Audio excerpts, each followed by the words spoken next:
اگلی صورت قرآن حکیم کی اگر میں کہوں کہ جامع ترین صورتوں میں سے ایک صورت ہے جس میں کئی مضامین کور ہیں، گھنٹوں صرف اس صورت کے اوپر بولا جا سکتا ہے۔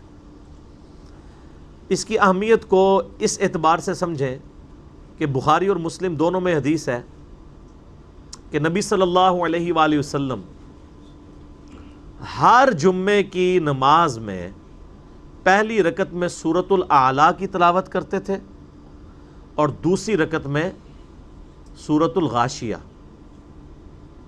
اور اسی طریقے سے صحیح مسلم میں آتا ہے کہ جو عید کی نماز ہوتی تھی اس میں بھی آپ صلی اللہ علیہ وآلہ وسلم پہلی رکعت میں سورۃ الاعلیٰ اور دوسری میں سورۃ الغاشیہ، یہ دونوں اکٹھی صورتیں، کیونکہ ان دونوں صورتوں کے اندر تذکیر ہے، نصیحت ہے آخرت کے پوائنٹ آف ویو سے۔ یہ بڑی جاندار صورتیں، چونکہ عید کا دن بھی واعظ کا دن ہے، نصیحت کا دن ہے، اور جمعے کا دن بھی نصیحت کا دن ہے۔ اس لیے آپ دیکھیں جمعے کے ٹائم میں زور کی نماز اللہ نے ختم کر دی ہے اور زور کی 4 فرض کی بجائے 2 فرض کر دی ہیں، کیونکہ وہ تذکیر کا دن ہے، نصیحت کا دن ہے۔ حتیٰ کہ بخاری اور مسلم دونوں میں حدیث ہے، نبی صلی اللہ علیہ وآلہ وسلم نے فرمایا جو شخص جمعے والے دن سب سے پہلی گھڑی میں آ جاتا ہے اس کو اونٹ نہر کرنے کا ثواب ملتا ہے، جو اس کے بعد آتا ہے اس کو گائے ذبح کرنے کا، جو اس کے بعد آتا ہے اس کو بکری یا بھیڑ ذبح کرنے کا، جو اس کے بعد آتا ہے اس کو مرغی صدقہ کرنے کا ثواب، اور جو اس کے بعد آتا ہے اس سے انڈا صدقہ کرنے کا ثواب ملتا ہے، اور جو اس کے بعد آتا ہے اس حال میں کہ خطیب ممبر پہ بیٹھ چکا ہوتا ہے تو پھر فرشتے جو ہے نا وہ رجسٹر بند کر دیتے ہیں، اس کا یعنی نام اس اسپیشل پروٹوکول میں جمعے کے لیے نہیں لکھا جاتا، بس وہ صرف ایک ٹوٹل پورا ہو رہا ہوتا ہے، اور اس کے آگے الفاظ ہیں کہ فرشتے رجسٹر بند کر دیتے ہیں اور الذکر سننا شروع کر دیتے ہیں، نصیحت، یعنی جو خطیب ممبر پہ چڑھتا ہے وہ جو واعظ و بیان کرتا ہے، واعظ و نصیحت، وہ سننا شروع کر دیتے ہیں۔ اور ظاہر ہے کہ اس واعظ و نصیحت سے مراد قرآن ہی ہے۔ صحیح مسلم میں آتا ہے کہ نبی صلی اللہ علیہ وآلہ وسلم کی جو جمعے کے دن کی تقریر تھی وہ قرآن ہوا کرتی تھی، اور اس میں بھی سورہ قاف، سورت نمبر 50 پارہ نمبر 26 میں نے وہ پوری کور کی ہوئی ہے، مسئلہ نمبر 59 کے اندر، منکرین خدا کو دلائل کے ذریعے دعوت، مسئلہ نمبر 59 سورہ قاف میں نے پوری کور کی ہے اس میں۔ تو نبی علیہ السلام کی تقریر، آپ کی واعظ و نصیحت قرآن ہی ہوا کرتی تھی، اور کیوں نہ ہوتی، اسی سورہ قاف کی آخری آیت ہے فَذَكِّرْ بِالْقُرْآنِ مَنْ يَخَافُ وَعِيدٍ، اے نبی اس قرآن کے ذریعے آپ نصیحت کریں ان کو جو اللہ کی دھمکی سے ڈرتے ہیں۔ سورۃ الانعام میں آیا وَأُوحِيَ إِلَيَّ هَذَا الْقُرْآنُ لِأُنذِرَكُمْ بِهِ وَمَنْ بَلَغَ، اے نبی علیہ السلام فرما دیجئے قرآن مجھے اللہ نے اس لیے وحی کیا ہے تاکہ اس کے ذریعے میں تمہیں ڈر سناؤں، اور جس تک یہ کتاب پہنچ جائے وہ بھی اسی کتاب کے ذریعے ڈر سنائے۔ اب آپ دیکھ لیں ہماری جو مذہبی تنظیمیں ہیں انہوں نے مولویوں کی لکھی ہوئی کتابیں تھمائی ہوئی ہیں، حالانکہ مسلمانوں کی تو ٹیکسٹ بک قرآن ہے، اسی سے واعظ و نصیحت ہونی چاہیے، اسی کے ذیل میں احادیث بھی بیان ہونی چاہیے، لیکن قرآن پس پش جا چکی ہے۔ تو نبی علیہ السلام کی تذکیر ہوتی تھی سورۃ الاعلیٰ کے ذریعے، اور مسند احمد میں صحیح سند سے حدیث ہے کہ نبی علیہ السلام جب اس کی پہلی آیت پڑھتے تھے نا سبح اسم ربک الاعلیٰ، تو آپ علیہ السلام اس کو فوراً رسپانس کر کے کہتے تھے سبحان ربی الاعلیٰ، سبحان ربی الاعلیٰ۔ بسم اللہ الرحمن الرحیم، سبح اسم ربک الاعلیٰ، سبحان ربی الاعلیٰ۔ اے حبیب صلی اللہ علیہ وآلہ وسلم آپ پاکی بیان کریں اپنے رب کے نام کی۔ ظاہر ہے کہ آپ دیکھیں کہ ہماری جتنی عبادات ہیں وہ اللہ کے نام کے گرد گھومتی ہیں۔ کسی بھی کام کرنے سے پہلے بسم اللہ پڑھنا، اللہ کا نام، نماز شروع کرتے وقت اللہ اکبر، پھر نماز میں جتنی تکبیرات انتقال ہیں اللہ کے نام کے ساتھ ہیں۔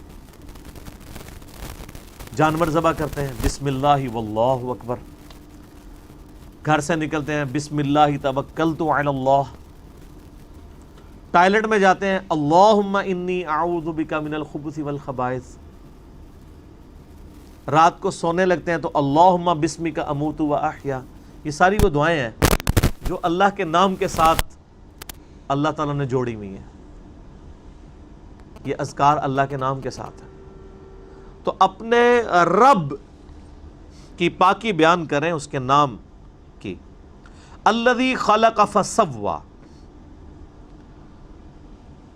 وہ اللہ، اس میں ایک لفظ رہ گیا تھا ربک الاعلی، اس رب کی پاکی بیان کریں جو بہت اونچا برتر ہے. الذی خلق فسوا، وہ اللہ جس نے پیدا کیا ہر چیز کو اور پھر اس کے بعد اس کا تسویہ کیا، اس کو بالکل فائنل ٹچز دے کر زبردست چیز بنائی. والذی قدر فہدی، اور وہی اللہ ہے جس نے انسان کو قوت دی، مخلوقات کو قوت دی اور ہدایت، یعنی اس کے لیے ایک اندازہ مقرر کیا اور اس کو جبلی ہدایت بھی دے دی. اب یہ دیکھیں 4 الفاظ استعمال ہوئے ہیں تخلیق کے بارے میں. نمبر 1، اللہ نے چیزوں کو پیدا کیا، خلق فسوا، اور اس کے بعد اس کا تسویہ کیا، نوک پلک درست کی. والذی قدر فہدی، اس کے بعد اس کا اندازہ مقرر کیا اور اسے جبلی ہدایت دی. دنیا میں بھی آپ دیکھیں جتنی چیزیں آپ بناتے ہیں، کوئی بلڈنگ بناتے ہیں تو پہلے اس کا نقشہ ہوتا ہے، اس کے بعد آپ اس کا ایک ڈھانچہ کھڑا کرتے ہیں، اس کے بعد فائنل اس کو ٹچز دے کے بلڈنگ کو تیار کرتے ہیں. اللہ تعالیٰ نے انسان کو پیدا کیا ہے، اس کی نوک پلک درست کی ہے، ورنہ یہ کوئی الل ٹپ تو نہیں بنا ہوا. ہر بندے کو اللہ تعالیٰ نے 2 آنکھیں دی ہیں، کان، پوری اس کی ڈیزائننگ کی ہے. یہ اس کا تسویہ کیا ہے، اس کا ایک اندازہ مقرر کیا. ہر ایک چیز کا ایک سائز ہے، پھر اس کی لمیٹیشنز ہیں. انسان اڑ نہیں سکتا، چڑیا اڑ سکتی ہے، اس کو اللہ تعالیٰ نے وہ اس کے لیے مقرر کیا، اس کے لیے وہ اندازہ مقرر کیا. اور سب سے بڑھ کر فہدا، اسے جبلی ہدایت دی ہے. یعنی بکری کو جبلی ہدایت اللہ نے دی ہے کہ وہ گوشت نہیں کھائے گی، وہ گھاس کھائے گی. اور شیر کو جبلی ہدایت یعنی قدرتاً انسٹنکٹ اس کو یہ دی ہے کہ وہ گوشت کی طرف جائے گا، سبزی کی طرف نہیں جائے گا. چوزا آپ دیکھیں پیدا ہوتے ہی اس کو یہ پتہ ہے میں نے دانہ چگنا ہے اپنی چونچ سے، اس کے دماغ میں بھی نہیں کہیں آتا کہ میں نے اپنے پنجے استعمال کر کے منہ میں ڈالنا ہے. لیکن اس کے اگینسٹ جو درندے ہیں پرندوں میں سے گوشت خور، وہ شکار جو ہے وہ اپنے پنجوں کے ساتھ کرتے ہیں. پھر گوشت خور جو ہیں جاندار، ان کو اللہ تعالیٰ نے وہ دانت دیے ہوئے ہیں جو کہ دوسروں کو نہیں دیے ہوئے.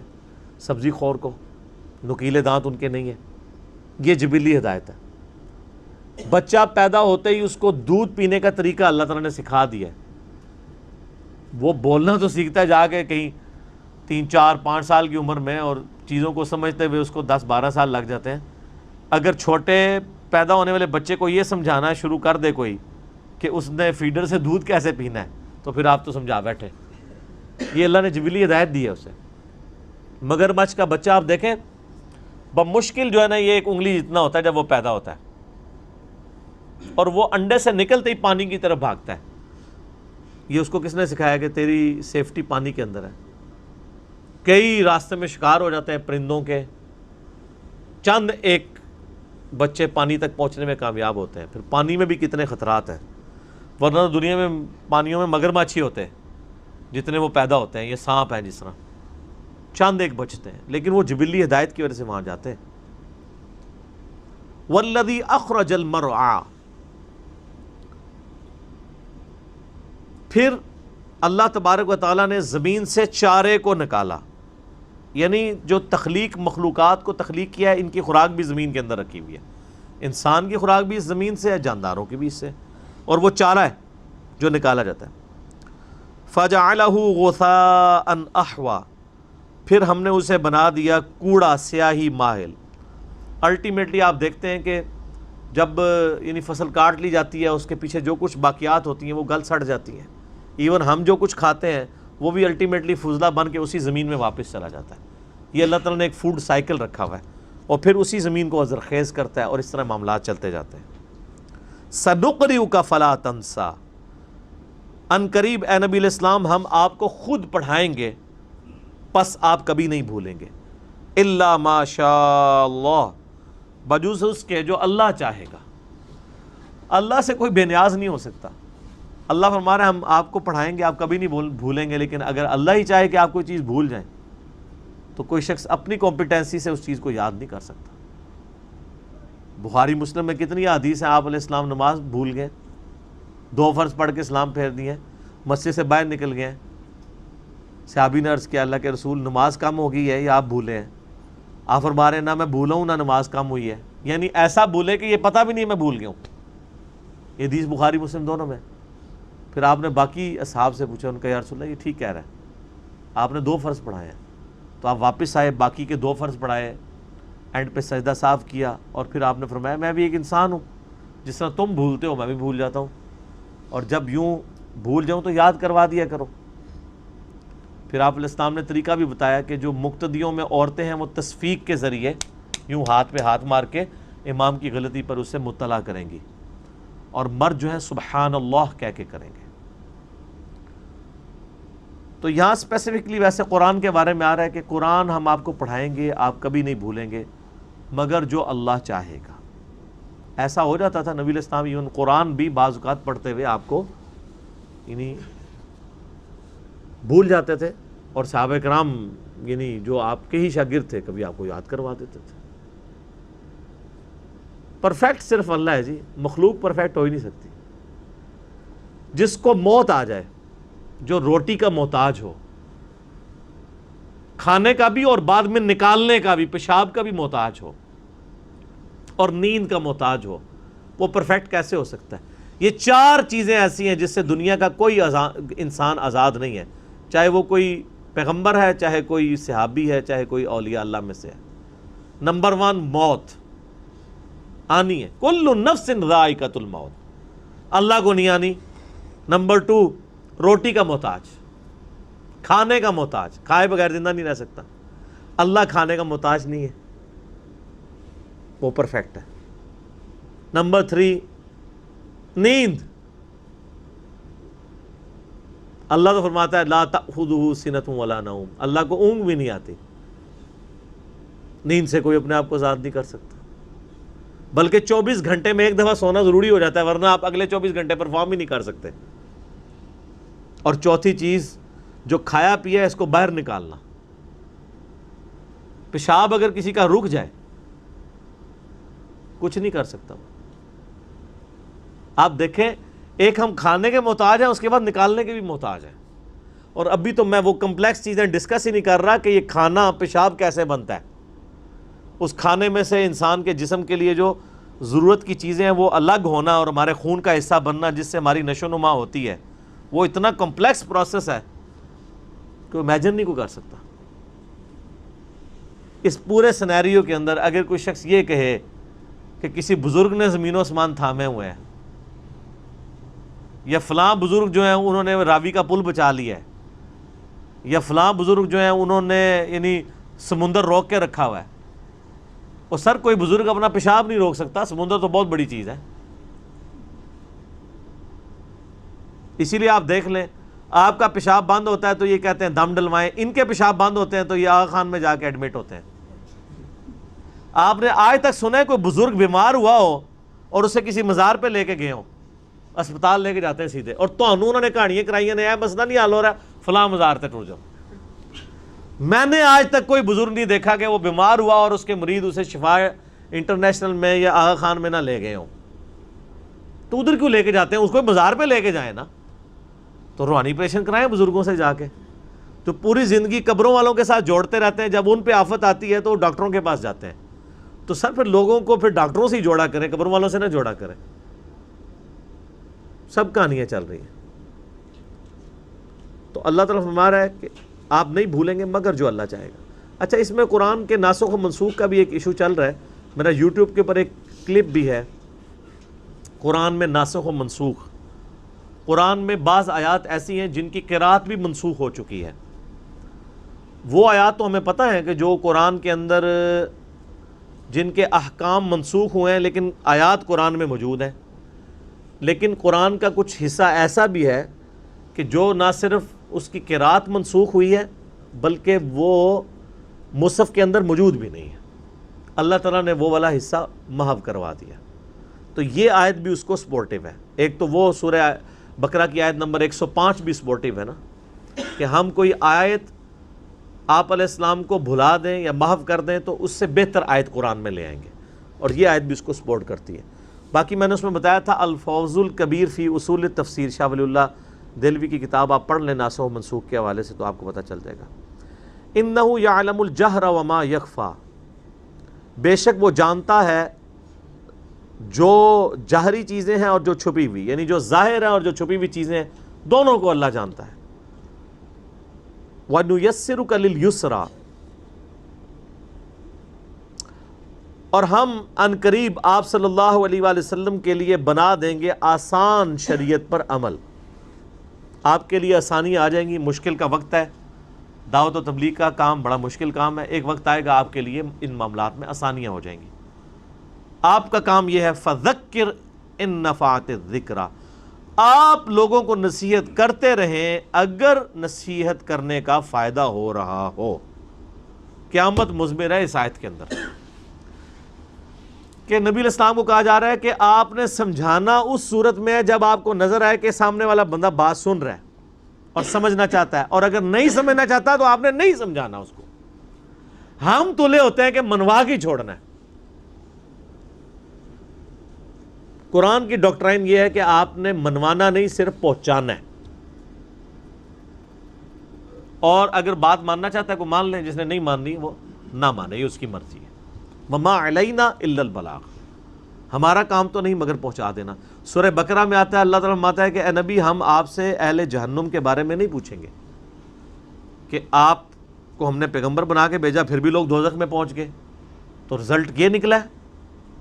واقعی آج بھی اکثریت تو دوزخ کی طرف ہی جا رہی ہے۔ آپ سے نہیں پوچھیں گے، آپ کا کام صرف بات پہنچانا ہے۔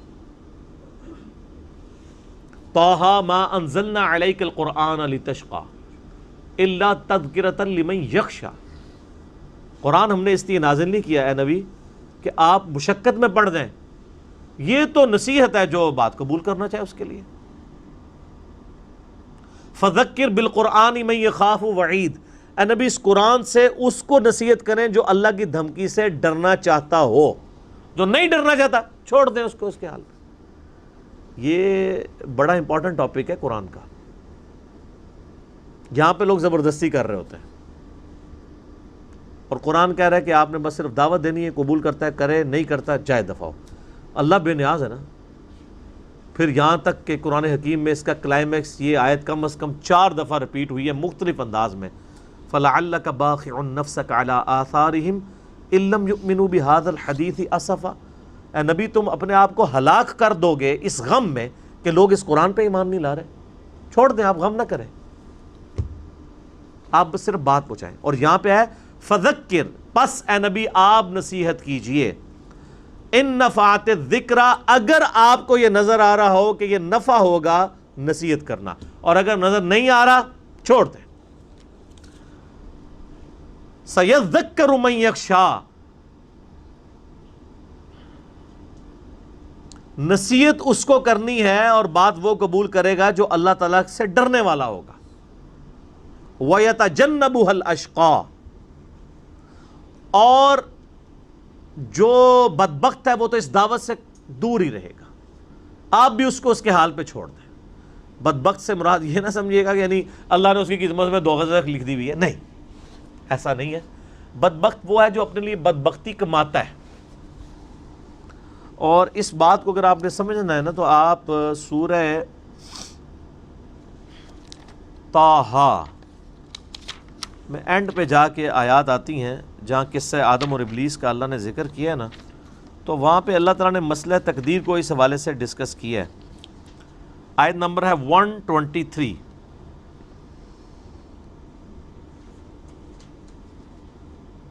آپ کے یہ بلو والے قرآن میں پیج نمبر ہے 321، اور نیچے سے یہ 6ٹھی لائن ہے، قَالَ اهْبِطَا مِنْهَا جَمِيعًا، اللہ فرماتا ہے ہم نے ان دونوں سے یعنی آدم اور اماں حوا سے کہا اتر جاؤ تم دونوں نیچے سب کے سب، بعضکم لبعض عدو، تمہاری اولاد بھی ہوگی وہ بعض کے دشمن ہوں گے۔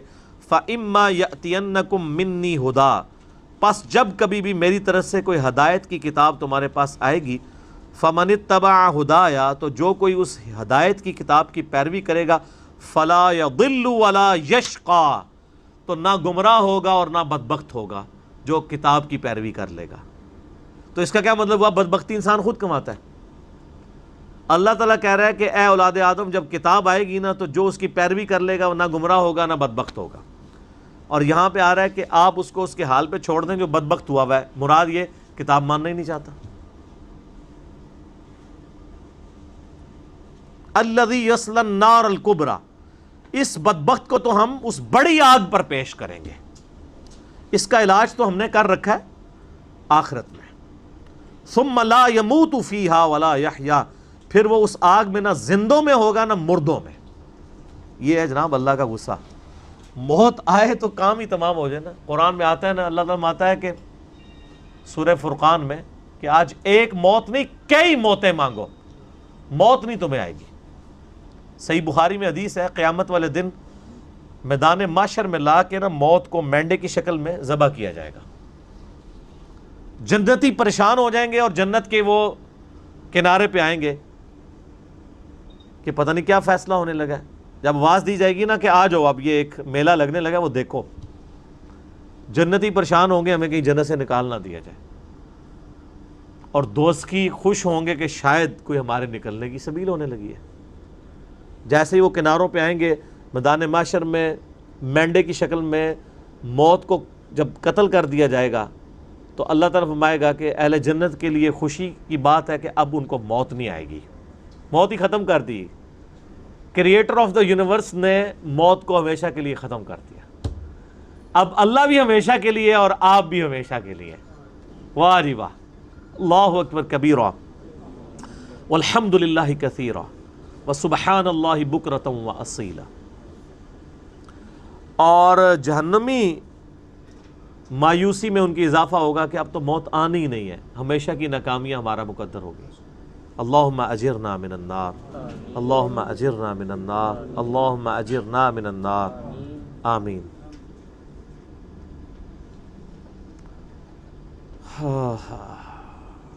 نہ وہ زندوں میں ہوگا وہاں پہ نہ مردوں میں۔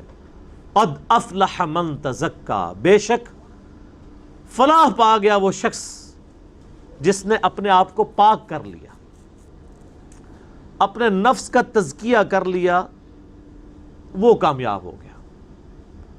مرنے سے پہلے پہلے موت کی تیاری کر لی، وہ کامیاب ہو گیا۔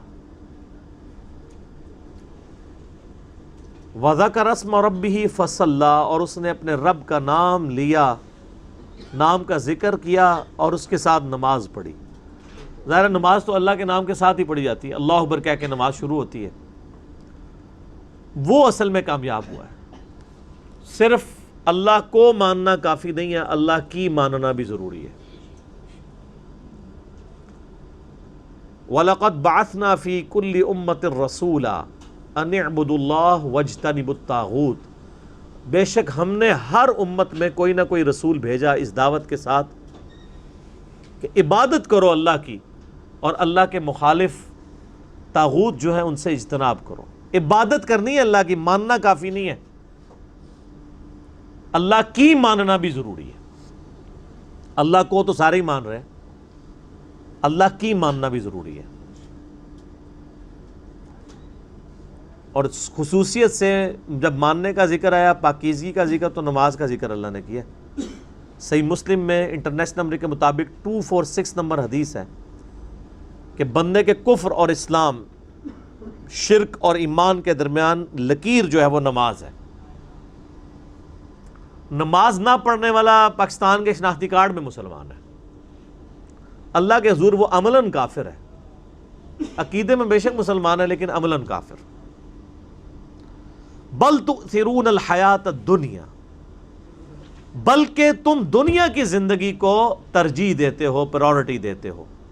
اصل مرض یعنی یہ ہے کہ دنیا کو بڑا سمجھ لیا، اس کی وجہ سے ہی پھر کوئی نفس کی پاکیزگی اختیار نہیں کرتا، اللہ کی طرف سیریس نہیں ہوتا، اس کی وجہ دنیا کی محبت ہے، دنیا کی ترجیح ہے۔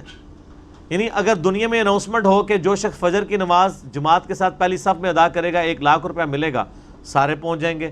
دنیا کے سارے شیطان مل کے دنیا کے سب سے بڑے بے نمازی کی بھی نماز نہیں چھڑوا سکتے، کیونکہ دنیا نقد ہے، تو یہ اللہ نے فرمایا نا کہ تم اصل میں دنیا کو ترجیح دیتے ہو. اگر یہ انعام دنیا میں نقد ملنا شروع ہو جاتا نا تو لوگ اللہ کی طرف آ جاتے.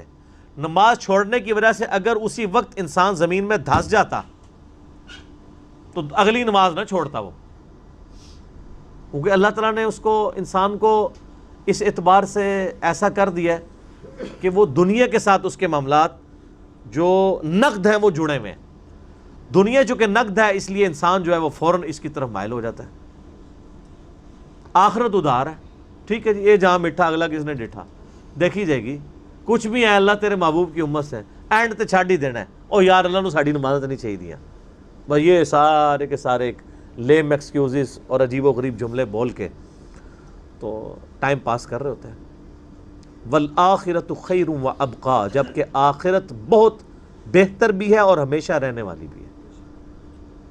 اللہ فرما رہا ہے کہ دنیا نے تو ختم بھی ہونا ہے اور وہ بدتر بھی ہے, اور آخرت بہتر بھی ہے اور ختم بھی نہیں ہونے والی. تو عقل کا تقاضا کیا ہے؟ آخرت کے لیے محنت کی جائے. صحیح مسلم میں حدیث ہے, دنیا اور آخرت کی مثال ایسی ہے کہ کوئی شخص سمندر میں انگلی ڈبوئے, اس کے ساتھ جو پانی لگتا ہے وہ دنیا کی زندگی ہے, اور سمندر آخرت کی زندگی, انفینٹ, نہ ختم ہونے والی. بہتر بھی ہے. بہتر کس اعتبار سے ہے؟ نہ موت ہے ادھر, نہ بیماری ہے, نہ بڑھاپا ہے, نہ کوئی پریشانی ہے. تو اب پیچھے کیا رہ گیا؟ صحیح مسلم میں حدیث ہے, جب جنتی جنت میں داخل ہوں گے تو اللہ کی طرف سے اناؤنسمنٹ ہوگی کہ آج کے بعد تمہیں موت نہیں آئے گی, بس موت جو دنیا میں آ چکی وہ کافی. نمبر 2, کبھی بوڑھے نہیں ہوگے, ہمیشہ جوان رہو گے 30 سال کے. نمبر 3, کبھی بدحال نہیں ہوگے, ہمیشہ خوشحال ہی رہو گے. اور نمبر 4, آج کے بعد اللہ تم سے کبھی ناراض نہیں ہوگا, ہمیشہ راضی رہے گا.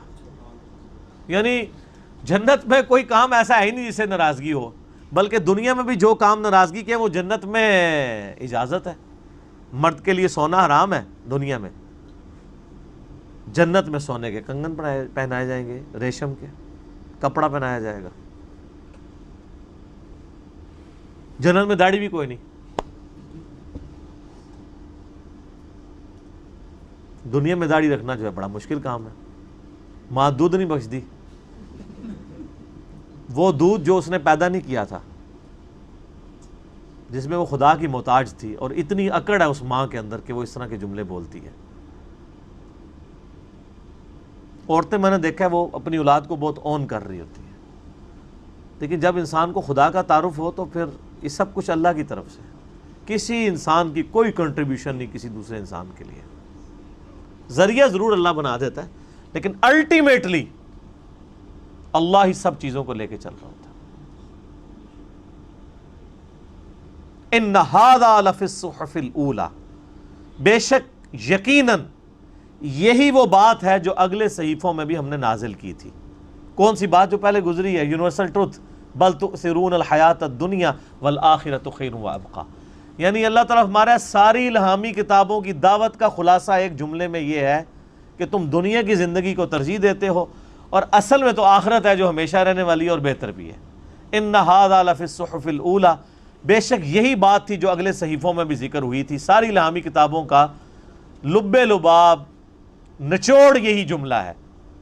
صحف ابراہیم و موسیٰ, چاہے وہ ابراہیم علیہ السلام کے صحیفے ہوں یا موسیٰ علیہ السلام کے صحیفے, سب کی سب الہامی کتابوں میں ایک ہی بات ذکر ہوئی تھی کہ دنیا کی زندگی عارضی ہے, اصل زندگی آخرت کی ہے, اس کے لیے کوشش کرو. یہی انبیاء کی دعوت کا خلاصہ ہے, یہی تمام الہامی تعلیمات کا خلاصہ ہے. اور سر یہی بات سمجھنا جو ہے یہ بڑا مشکل کام ہے. قرآن حکیم میں اگر آپ مجھ سے پوچھیں نا, قرآن حکیم میں اللہ کی توحید, اللہ کی شناخت کے بعد جو سب سے زیادہ ٹاپک ڈسکس ہوا ہے نا, وہ یہی ہے کہ دنیا کی زندگی عارضی ہے, اصل زندگی آخرت کی ہے. پورے قرآن کا تانا بانا اسی کے گرد گھومتا ہے. اسی لیے جو بندہ قرآن پڑھتا ہے نا سمجھ کے, اس کو بالکل یہ چیز کلیئر ہو جاتی ہے کہ اللہ تعالیٰ کے نزدیک شرک موسٹ سینسٹیو ایشو ہے. اور نمبر 2, اللہ کے مقابلے پر جو چیز کھڑی ہے یہ دنیا, شیطان, یہ جنت میں جانے کے لیے میرے لیے سب سے بڑی رکاوٹ یہ دنیا کی زندگی ہے۔ شیطان بھی بیچ میں ہی آ جاتا ہے نا، شیطان اسی لیے آتا ہے کہ ہم دنیا کی سائز چاہ رہے ہوتے ہیں۔ اگر ہم دنیا کا مزہ نہ لوٹنا چاہیں تو شیطان ہمیں کہاں سے ایکسپلائٹ کر سکتا ہے؟ شیطان ایکسپلائٹ کرتا ہے کہ دنیا میں اللہ نے اٹریکشن رکھی ہے۔ صحیح مسلم میں حدیث ہے، نبی صلی اللہ علیہ وآلہ وسلم نے فرمایا اللہ تعالیٰ نے جنت کو ناگوار چیزوں سے ڈھانپا ہوا ہے۔ جنت تک پہنچنے کے لیے انتہائی ناگواری والی چیزیں، ہرڈز عبور کرنی پڑیں گی، اور اللہ تعالیٰ نے دوزخ کو شہوات کے ساتھ ڈھانپا ہوا ہے، یعنی وہ اٹریکٹیو چیزیں ہیں، یعنی دوزخ ایسی ہے کہ خود بندہ اٹریکٹ ہو کے وہاں پہ گر جائے گا، اندر پہنچ کے اٹریکٹیو نہیں ہے، باہر سے جو اس کو اٹریکٹ کرنے کے لیے شہوات اللہ نے جوڑ دی ہیں۔ یہ صحیح مسلم میں حدیث ہے، اور اسی کی ایکسپلینیشن وہ حدیث ہے جو جامعہ ترمذی میں، ابو داؤد میں، نسائی میں موجود ہے کہ نبی علیہ السلام نے فرمایا جب اللہ تعالیٰ نے جنت کو پیدا کیا تو حضرت جبرائیل سے کہا کہ جاؤ جنت دیکھ کے آؤ۔ دیکھ کے آئے، انہوں نے کہا اللہ تیری عزت کی قسم اتنی خوبصورت ہے جنت کہ مجھے نہیں لگتا کہ کوئی شخص جان دھڑ کی بازی نہ لگا دے جنت میں پہنچنے کے لیے۔ تو چونکہ حضرت جبرائیل کو تو علم غیب نہیں تھا نا، بزرگوں کو ہوتا ہے نا، اللہ نے فرمایا ذرا اب جا کے جنت کو دیکھو۔ تو اللہ نے جنت کو ناگوار چیزوں سے ڈھانپ دیا۔ جنت تک پہنچنے کے لیے نماز کی تکلیف سے گزرنا پڑے گا، حلال و حرام کی تمیز سے گزرنا پڑے گا، رمضان کی مشقت اٹھانی پڑے گی، جیب ڈھیلی کرنی پڑے گی، اللہ کے لیے مال خرچ کرنا پڑے گا۔ جب حضرت جبرائیل واپس آئے انہوں نے کہا یا اللہ مجھے نہیں لگتا کہ اب کوئی بندہ جنت میں جانے میں کامیاب ہو، اور نظر آ رہا ہے۔ پھر اللہ نے حضرت جبرائیل سے کہا جاؤ ذرا دوزخ دیکھو۔ دوزخ دیکھ کے ان کو ہو اللہ تیری عزت کی قسم مجھے نہیں لگتا کہ کوئی بندہ بھول کے بھی کوئی ایسا عمل کرنے کی کوشش کرے کہ دوزخ تک پہنچ جائے۔ اللہ تعالیٰ نے پھر فرمایا اب ذرا دوبارہ جا کے جہنم کو دیکھو۔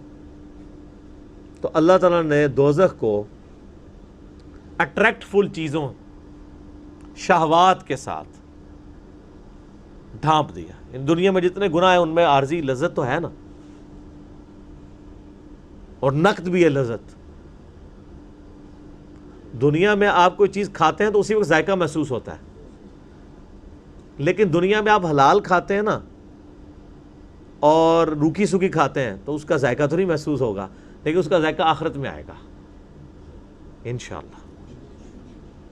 تو حضرت جبرائیل نے کہا کہ یا اللہ مجھے نہیں لگتا کہ اب کوئی بندہ دوزخ میں جانے سے بچ پائے گا، اتنی اٹریکشن رکھ دی دوزخ کی طرف۔ تو یہی تو امتحان ہے نا، اگر یہ چیزیں نہ ہوتی تو امتحان تو نہ ہوتا۔ امتحان تو ہوتا ہی اسی وقت ہے جب آپ کو چوز کرنا مشکل ہو جائے۔ تو جنت کو اللہ تعالیٰ نے ناگوار چیزوں سے ڈھانپا ہوا ہے اور دوزخ کو شہوات کے ساتھ۔ لیکن ایک بات میں آپ کو بتا دوں، انسان جو نیکی کرتا ہے نا مشقت اٹھا کے کرتا ہے، وہ مشقت اس کی ختم ہو جاتی ہے، بھول جاتا ہے، لیکن اس نیکی کا ثواب ختم نہیں ہوتا۔ یعنی اگر میں آپ سے پوچھوں کہ آج سے 4 سال پہلے جو روزے آئے تھے تو آپ کو اس کی مشقت یاد ہے؟ آئے تھے، رکھے تھے، گزر گئے، لیکن وہ ایز اے نیکی اللہ کے حضور لکھے ہوئے ہیں، اللہ نے یاد رکھے ہوئے ہیں کہ اس نے کیا تکلیف کاٹی تھی۔ اس کے برعکس گناہ، اس کی لذت آج آپ کو یاد نہیں ہے، لیکن گناہ آج تک باقی ہے۔ نیکی کی مشقت بھی آپ بھول چکے ہیں جو آپ نے تکلیف اٹھائی تھی، اور گناہ کی لذت جو آپ نے اٹھائی تھی وہ بھی ختم ہو گئی وقت کے ساتھ۔ آج کوئی شخص فیل نہیں کر سکتا کہ اس چیز کی جو فلاں میں نے چوری کے پیسوں کے ساتھ فلاں ہوٹل کے اندر کھانا کھایا تھا بڑا ٹیسٹی تھا، آج بھی میرے منہ میں اس کا ذائقہ آ رہا ہے۔ آیا، ختم ہوا، نکل گیا، لذت ختم ہو گئی، لیکن اس کا عذاب اور گناہ قیامت تک کے لیے باقی ہے۔ نیکی کی مشقت ختم ہو جاتی ہے اور برائی کی لذت بھی ختم ہو جاتی ہے۔ یا تو نا کہ برائی کی لذت آپ فیل کرتے رہے ہمیشہ، ایسا بھی نہیں، وقتی ہوتی ہے۔ نیکی کی مشقت بھی وقتی ہوتی ہے، لیکن ہمیشہ کے لیے وہ امر ہو جاتی ہے۔ برائی کی لذت وقتی ہوتی ہے اور ہمیشہ کے لیے گناہ لکھا جاتا ہے۔ اب انسان نے ڈیسائیڈ کرنا ہے کہ وہ کون سا راستہ اختیار کرے. بل تؤثرون الحیات الدنیا والآخرۃ خیر وابقی ان ھذا لفی الصحف الاولی صحف ابراہیم وموسیٰ.